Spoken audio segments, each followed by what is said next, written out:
desempeña actualmente como docente a tiempo completo en el Instituto Tecnológico de España, donde también lidera el Centro de Innovación y Transferencia Tecnológica. Tiene una trayectoria como profesor, investigador y, y por ello tiene también un récord en temas de un índice que se llama el índice H, donde que básicamente esto lo que nos refiere es la citación basada, por ejemplo, en Google Scholar y su posicionamiento en el primer lugar del ranking institucional del Scientific Index.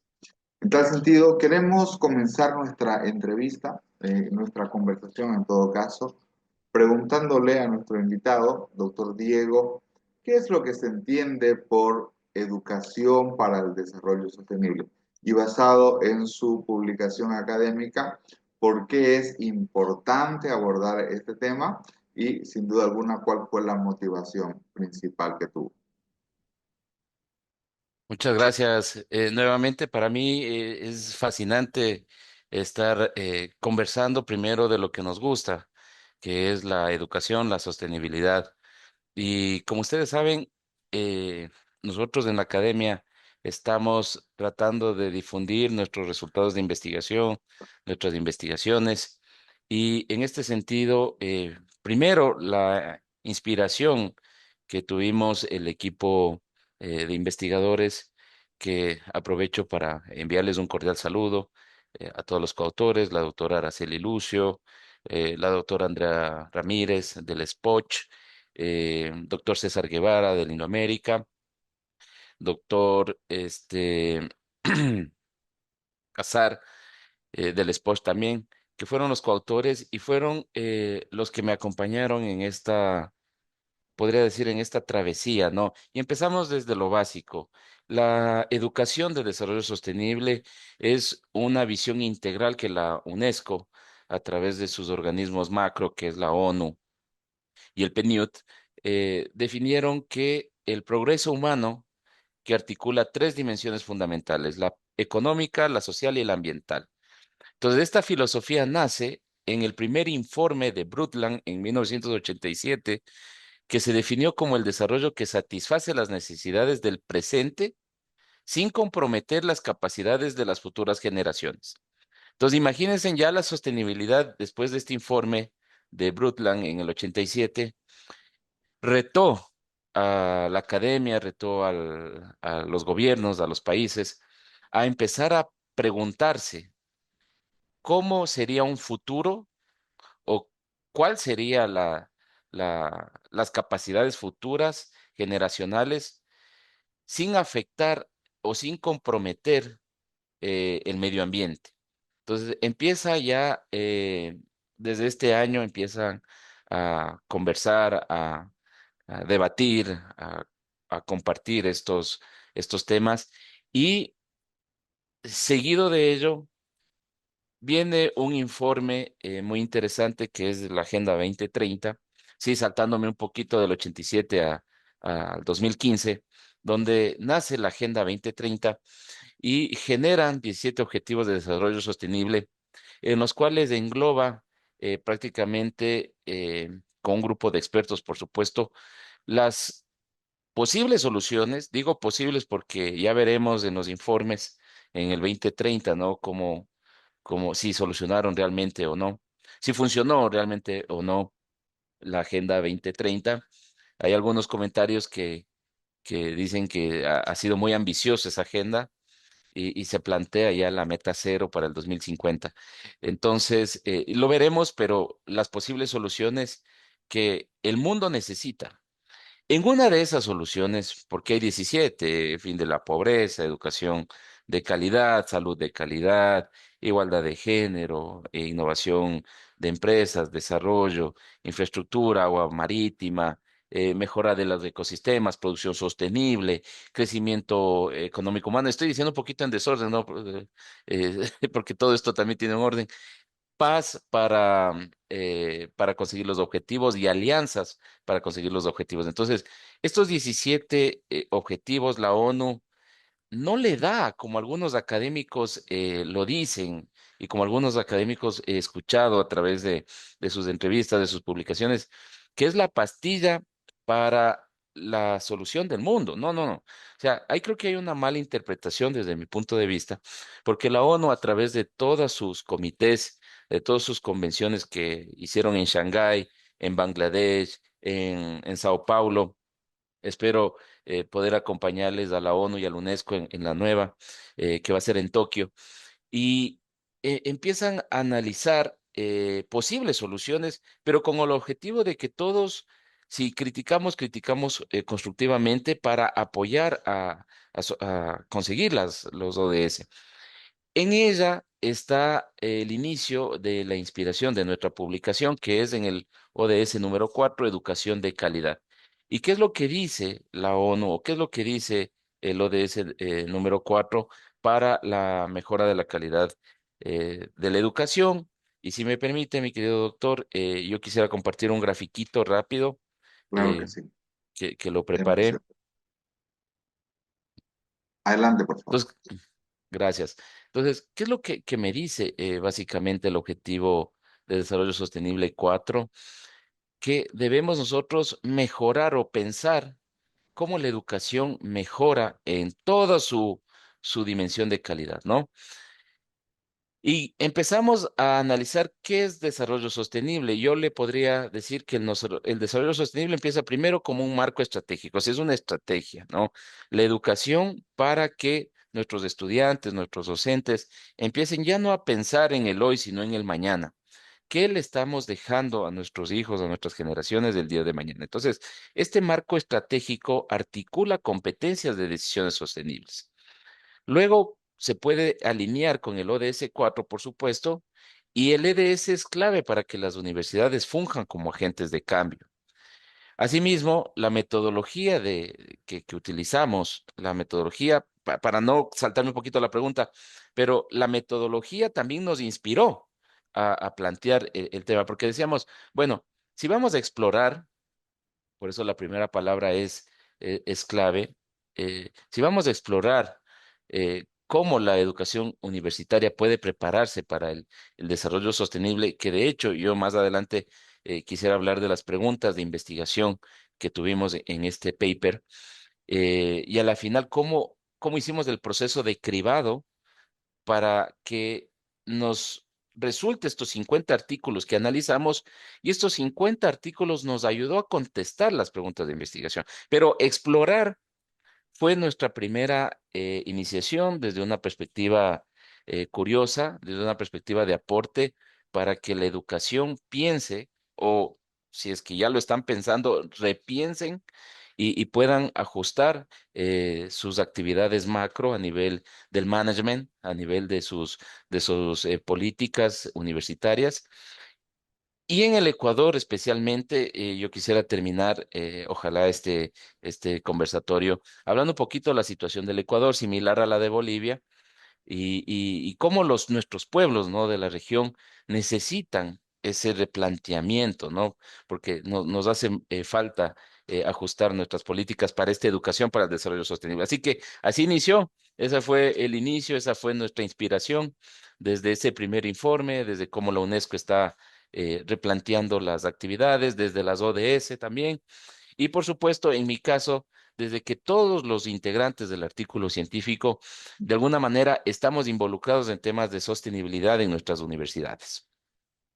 Puntualmente, en lo que fue su investigación, usted nos mencionó sobre unas preguntas de investigación y de una manera sistemática, y bueno, aquí dentro de nuestra audiencia que nos escucha también hay estudiantes a nivel de licenciatura, estudiantes a nivel de maestría, estudiantes también a nivel de doctorado. ¿Cómo se puede hacer una revisión, por ejemplo, del estado del arte? Usted mencionó de 50 artículos, que sea de manera sistemática y fundamentalmente la metodología que utilizó en su artículo de investigación. Muchísimas gracias. Bueno, y esta pregunta es muy técnica. De igual manera, aprovecho para saludar a todos nuestros estudiantes que están conectados. Y sí, es un reto porque el proceso de cribado que construimos, nuevamente le voy a compartir la pantalla. En nuestro artículo lo hicimos incluso de una manera, tratamos de hacerlo de una manera visual que motive al lector a que puedan entender nuestro proceso de cribado y cuáles fueron los criterios principalmente, que ya Prisma viene establecido, como usted sabe, doctor. Prisma es una metodología estandarizada que nos permite identificar, segregar, ¿no es cierto? Escoger, incluir y excluir nuestros artículos, ¿no? Entonces, al principio utilizamos nuestro logaritmo. Es muy clave el logaritmo de búsqueda para que podamos nosotros encontrar en nuestras bases de datos la información principal. Por ejemplo, no es lo mismo que yo haga un logaritmo de búsqueda donde incluya dos variables a que haga un logaritmo de búsqueda donde incluyen tres variables. Y finalmente, también es importante recalcar la cantidad de información que tú quieres abarcar en tu investigación. En este caso, fuimos un poquito objetivos en seleccionar artículos desde el 2018 al 2024 por una razón, por una razón. Primero, porque las ODS publicaron con la ONU en el 2015, socializaron en el 2016 y los investigadores, las universidades empezaron a hacer sus experimentos desde el 2017 por sesgo de información, es decir, para que la información no esté un poco errada, sino para que ya los académicos, las universidades analicen en su política pública. eh, Decidimos desde el 2018, donde ya las ODS estaban socializadas, donde las universidades tuvieron en su política pública ya la necesidad de aplicar la sostenibilidad en su marco referencial, en sus políticas, en sus mallas, en sus programas, etcétera. Entonces, es por ello que desde el 2018 nosotros escogimos esta temporalidad. Y en ese sentido, la explotación, la exploración de los artículos se tuvo desde de las bases de datos de Scopus, ERIC, Springer, PubMed, Redalix, Cielo, Web of Science, ProQuest, Education Journal y Google Scholar. Entonces, abarcamos las mayores bases de datos que nos interese extraer la información.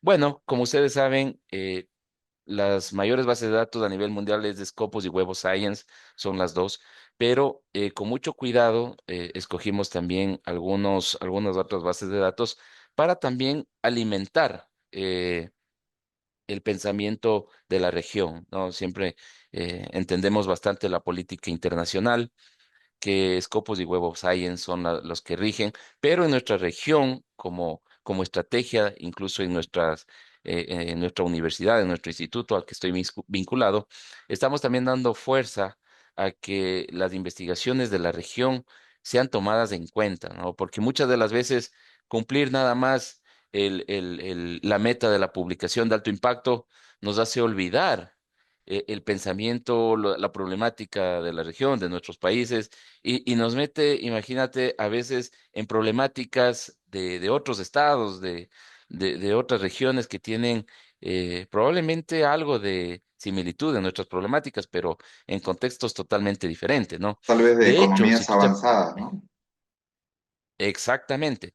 De hecho, tú debes conocer, Alejandro, en las FT 50, en las Financial Times 50, donde tratamos de nosotros en el área de management, de economía, de administración, tratamos de publicar y tratamos de ver qué se hace ahí. La mayoría, hasta ahora no me encuentro un paper que no concluye en sus artículos que estos estudios deben estar replicados en otras culturas, en otras problemáticas, en otros ambientes, en otros aspectos, que ellos dejan primero algo para que la comunidad académica lo evalúe, pero ellos sugieren futuras líneas de investigación en otros espacios, ¿no? Porque sabemos que estamos, claro, estamos a 8 horas en avión, pero con culturas totalmente distintas.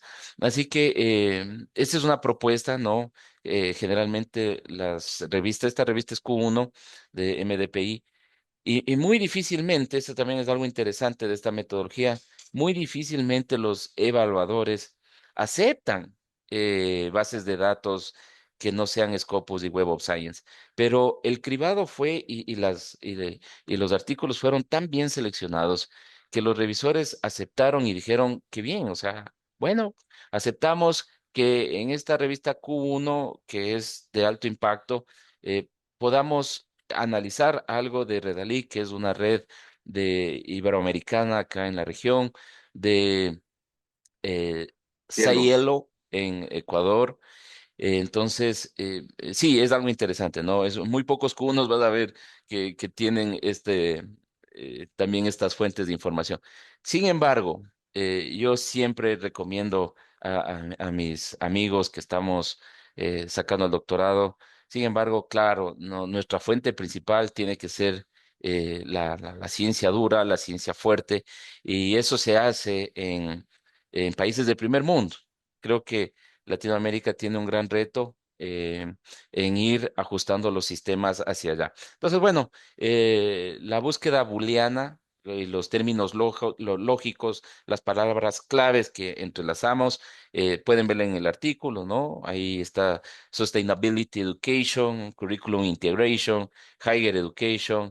Entonces, para cada hipótesis hicimos nuestra búsqueda y que las ponemos a nuestros estudiantes y a todos los que nos están siguiendo, nos están viendo en esta transmisión, les ponemos ahí cuál fue nuestra receta, ¿no? Y al final de la receta tuvimos 543, de los cuales la ponemos acá, identificamos en total 543. Borramos 87 que eran las duplicadas, las publicaciones, los archivos duplicados, ¿no? Nos quedó entonces 456. De los 456 analizamos fuertemente cuáles de ellos podemos elegir y nos quedó obviamente 359. Y de los 359, 309 tuvieron que excluirse porque no nos ayudaban a contestar la pregunta de investigación, especialmente las que nos planteó el inicio, lo que les decía al inicio de este repensamiento de la educación. Entonces, al final, seleccionamos 50 papers, y de estos 50 papers también lo he traducido para nuestros colegas. Bueno, ya hablaremos en la siguiente, un poquito más a fondo de pronto rápidamente de cada uno de ellos y cuáles fueron los impactos. Pero esta metodología o este flowchart de Prisma nos permitió tener rigurosamente el cribado para tener estos 50 documentos que nos sirven ya para el análisis final. Perfecto, estimado profesor. ¿Y cuál de las preguntas que se plantearon, cuáles fueron los resultados que se encontró? Perfecto, muchísimas gracias. Primero, en los principales resultados encontramos significativamente el rendimiento académico, la motivación y las competencias socioeconómicas y socioemocionales de los estudiantes universitarios. Es decir, que cuando les educaron, cuando en sus mallas las universidades propusieron una educación para el desarrollo sostenible en sus universidades, mejoró el rendimiento, mejoró la motivación y las competencias socioeconómicas porque encontraban gusto para trabajar en temas ambientales y buscarse vincular, y socioemocionales de los estudiantes. El 60% de quienes cursan programas con las EDS, con la carrera de Educación de Desarrollo Sostenible, presentan un mayor pensamiento crítico y habilidades analíticas. Además de esto, se evidenció también beneficios psicológicos como mayor autoestima, resiliencia y compromiso ético. A nivel institucional, si bien existen avances en políticas sostenibles, persisten muchos problemas en la formación docente. Más que problemas, un artículo mencionaba, había un desinterés por las autoridades en fomentar esto. Si bien es cierto, muchos docentes también desconocían, pero los pocos que estaban interesados proponían actividades de sostenibilidad, de reformulación de mallas en sus currículums, pero al parecer las universidades no acogían sus criterios.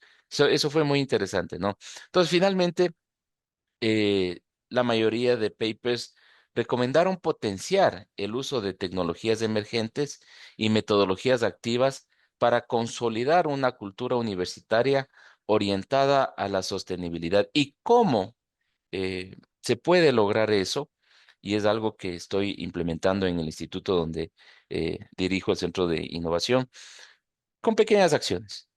Las pequeñas acciones son las que nos van a llevar a esos grandes planes. Si nosotros empezamos con un programa de sostenibilidad o de fortalecimiento para el instituto y conjuntamente con la ONU y con la UNESCO y empezamos a hablar muy grande a un instituto que probablemente o una universidad donde probablemente no tenemos esa cultura, pues dudo mucho que se lleve a cabo. Entonces, ¿qué empezamos? Empezamos a hacer con pequeñas cositas, empezamos con papel cero, tratamos de que ya el papel ya no esté en nuestros procesos.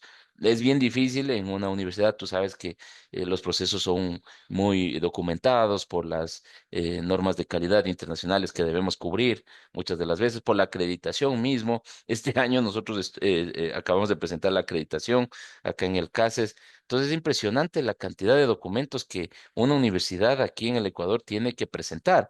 Más allá en el mundo igual, las acreditadoras ya están manejando todo este sistema este sistema de gestión de calidad ya de una manera digital. Pero todavía, al parecer ser aquí en nuestra región, todavía prima esa tradicional evaluación documental, porque nos piden en las políticas en físico y en digital. En físico para la visita in situ, imagínate. Entonces, yo creo que también parte desde ahí un poquito, ¿no? El gobierno tiene que estar siempre trabajando con nosotros, o sea, para realmente educarnos y para que nos ayuden a los académicos, a las universidades a educar. Es una de las conclusiones del paper también. Necesitamos que el gobierno empiece mediante la asamblea, mediante los congresos de nuestros países, a cambiar todo esto, a fomentar este cambio de métodos y evaluaciones que nos hacen a las universidades. Y también por comentarte un poco acerca de un resultado interesante que hoy hacemos innovación sostenible. Es un concepto que nace en la PUC. Bueno, no nace en la PUC, pero la PUC, donde estoy estudiando, empieza a fortalecer. De hecho, un gran amigo, el doctor Iván de la Vega, es uno de los voice maker, los que establece la moderación de los think tank en la PUC. Y él manifiesta que la investigación ahora tiene que ser sostenible. Por eso es el concepto de innovability, innovabilidad, que el concepto de la innovación debe ir de la mano de la sostenibilidad. Y aterrizada la educación, hicimos un pequeño programa, aprovechamos que el doctor estuvo por el Ecuador, le corchamos un poco, le llevamos, le invitamos, él nos esperaba, le dimos un reconocimiento por ese aporte a la innovabilidad y ese gesto ayudó a que él sea un mentor interno en el instituto, donde igual empezamos a hacer acciones tan chiquitas que la gente empezó a hablar ya de innovación sostenible. O sea, ya todo en sus programas, en sus proyectos de investigación, pero quiero algo con las ODS. O sea, pero quiero algo ya con innovación. O sea, despertamos un poco la curiosidad en la cultura organizacional y fue increíble, nos está yendo bien. Seguimos todavía en un plan, estamos ahora, eh, el 8 de abril es las primeras meses de trabajo que estoy eh, conjuntamente con las organizaciones de salud aquí en Ambato, Ecuador.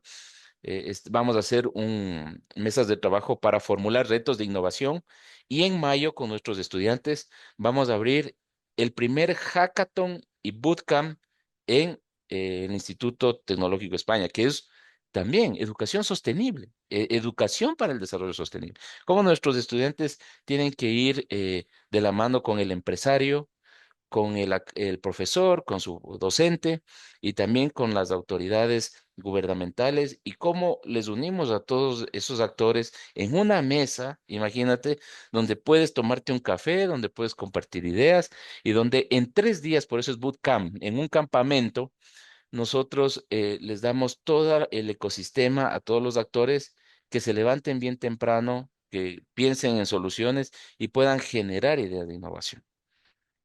Eso por comentarte, mi querido Alejandro. Perfecto, estimado profesor.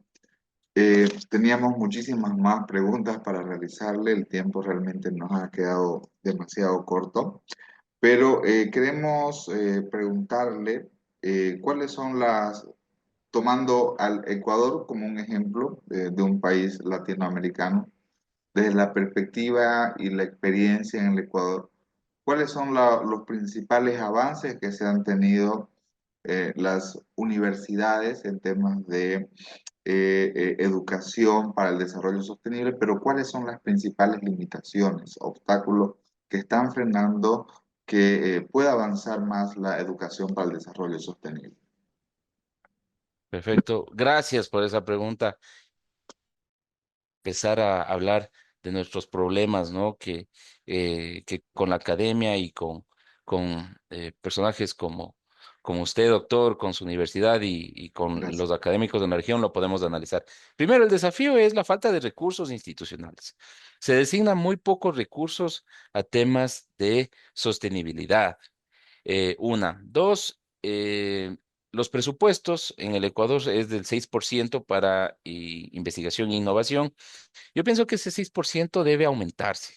Esa es una limitación realmente, ¿no? Eh, Otro desafío, otra problemática que tenemos es la formación docente en temas de sostenibilidad. Sostenibilidad tiene un componente muy importante que es el pensamiento complejo. O sea, sostenibilidad no tiene que ver con plantar un árbol o pintar de verde la fachada, no, no. O poner una plantita fuera de la oficina, no, no. La sostenibilidad, hablamos, como dice Edgar Morin, del pensamiento complejo, como todo un sistema desde arriba, desde el management, eh, a nivel cascada, desglosa actividades que van hacia la sostenibilidad. Y ahí se congrega abogados, rectores, vicerrectores, coordinadores, estudiantes mismo, personal docente de servicio. Entonces, yo creo que la formación en temas de sostenibilidad, no medioambiental, sino en sostenibilidad, es otra brecha, otra problemática. Y bueno, también yo creo que la más grande, usted como economista, doctor, en mi área como administrador de empresas, como director de un centro de innovación y como consultor independiente de algunas empresas grandes de acá, la falta de claridad en los indicadores es un gran problema en las empresas. O sea, yo como les digo a mis estudiantes, les digo, chicos, miren, no tienen sentido, no tiene sentido que tú tengas una idea excelentísima, sueñes, crees, pero si no hay un plan, unas metas claras, recursos claros, actividades que te van a hacer llegar a esa meta. Philly Kotler, ¿qué te decía? No hay mejor futuro que el que uno mismo se crea, ¿ya? Entonces, ¿cómo creas ese sueño? ¿Cómo creas ese indicador? Y yo creo que sí nos queda debiendo este plan creando oportunidades. Hablando del Ecuador, ¿no? Respondiendo a su pregunta, hay un plan 21-25 que en el gobierno de Guillermo Lazo nos quedó debiendo muchísimo, aparte de una crisis política que estamos viviendo acá en el Ecuador. Eh, yo cada vez que salgo del Ecuador me da ya hasta vergüenza decir que soy ecuatoriano porque me dicen, oye, qué inseguro que está, no, oye, qué terrible que está. Y todo parte de la inseguridad política que Economías latinoamericanas es la falta de asignación de recursos y de igual manera también se tiene la limitación en la ausencia de indicadores claves o indicadores que sean relevantes para poder incorporar la sostenibilidad. Sostenibilidad no significa que siempre debemos estar, por ejemplo, de la mano con el medio ambiente. Sostenibilidad significa pensamiento complejo. Estas y otras fueron nuestras principales conclusiones en el día de hoy. En tal sentido, los invitamos a que nos pueda acompañar en el programa de Economía y Negocios. Recuerden ustedes los días sábados a las 8 de la noche y el reprise el día domingo en el mismo horario por Canal 11 Televisión Universitaria. Muchísimas gracias.